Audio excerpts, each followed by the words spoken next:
शराफा की ज़बान को समझ नहीं आ रही है।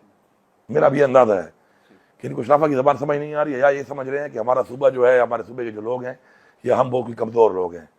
तो अगर इनका ये ख्याल है कि इस तरीके से जिस तरह ये पंजाब ने शुरू किया हुआ है, अब से नहीं बहुत टाइम से इन्होंने ये शुरू किया हुआ है कि चाहते हैं कि बैन सूबाई मामलात में जो है लोगों के आपस में लड़ाई हो, जो पाकिस्तान के लिए ठीक नहीं है। ये चाहते हैं ये बात, और हम इस चीज़ से गुरेज कर रहे हैं, बार बार गुरेज कर रहे हैं। हम नहीं चाहते ये चीज़।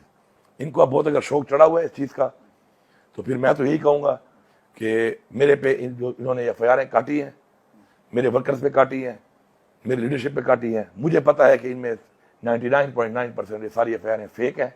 ये विक्टिमाइजेशन है, ये बदमाशी है जिन्होंने की है, और ये काफ़ी साल उसकी वजह से हमारे लोगों को विक्टिमाइज किया है, जेलों में डाला है। अभी तक लोग जेलों में हैं, कोई जमानतों पे हैं, बार बार वारंट निकाले जाते हैं उनके। तो अगर इनको ये शौक है और इनको लगता है बड़े बदमाश हैं, तो मैं इनको चैलेंज करता हूँ कि आ जाओ, आप मुझे गिरफ्तार कर लो।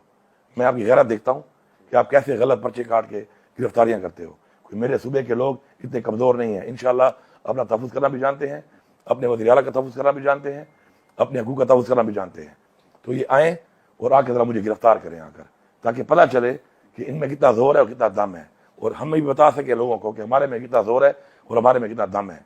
तो मैं वेलकम करता हूँ इनको, ये आएँ, और इंशाल्लाह जब ये आएंगे तो फिर मैं इनको बताऊँगा कि हक पे कौन है, सच पे कौन है, और कौन यहाँ पे बदमाश है, और कौन अपना तहफ़्फ़ुज़ जानता है, और कौन क्या कर सकता है।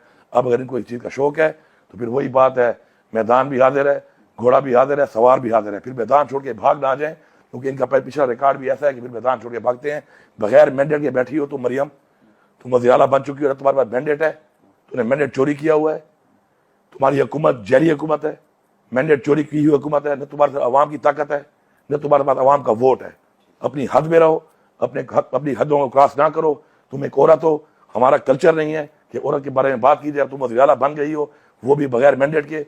इसका मतलब ये नहीं कि तुम्हें हरतों से बाज नहीं आ रही हो। हरतों से बाज आ जाए, पंजाब की हुकूमत बाज आ जाए। मैं बार बार रिपीट कर रहा हूँ, आखिरी वार्निंग दे रहा हूँ, इनको भी दे रहा हूँ और वफाकी हुकूमत को भी दे रहा हूँ कि आप बाज आ जाओ इन चीज़ों से। अगर आप बाज नहीं आओगे फिर हम आपको बताएंगे कि आप हमारे से हुकूमत करते कैसे हैं। ये कोई मजाक नहीं बना हुआ है यहाँ पर कि पहले मैंडेट चोरी किया हुआ है हमारा, उसके ऊपर हम जो है आराम से अपना एक जायज़ हक अदलिया से मांग रहे हैं, और आप ऊपर से बदमाशी करके, ब्लैकमेलिंग करके कि जी हम पर्चे और काट देंगे, हम आप पे वारंट निकाल देंगे।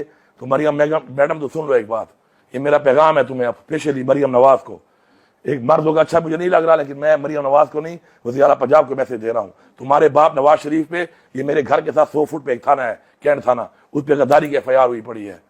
तुम्हारी पार्टी के और लोगों पे भी हुई पड़ी है। जरदारी साहब जो सदर साहब बैठे हुए हैं उन पे भी हुई पड़ी है। फिर ऐसा ना हो कि मैं वो एफआईआर निकलवा के, आपके भी वारंट निकलवा के आपके घर पुलिस भेज रहा हूँ। इसलिए इज्तनाब करो इन बातों से, और जो गलत एफआईआरें की हैं इनको ठीक कर लो। ये मेरा पहले आजिज़ी के साथ एक रिक्वेस्ट है, इल्तिजा है। और फिर अगर शौक है इनको बदमाशी का, फिर मैं इनको उस तरह भी जवाब देने का इंशाल्लाह शुक्र ताकत भी रखता हूँ, और इंशाल्लाह फिर जवाब दे भी सकता हूँ।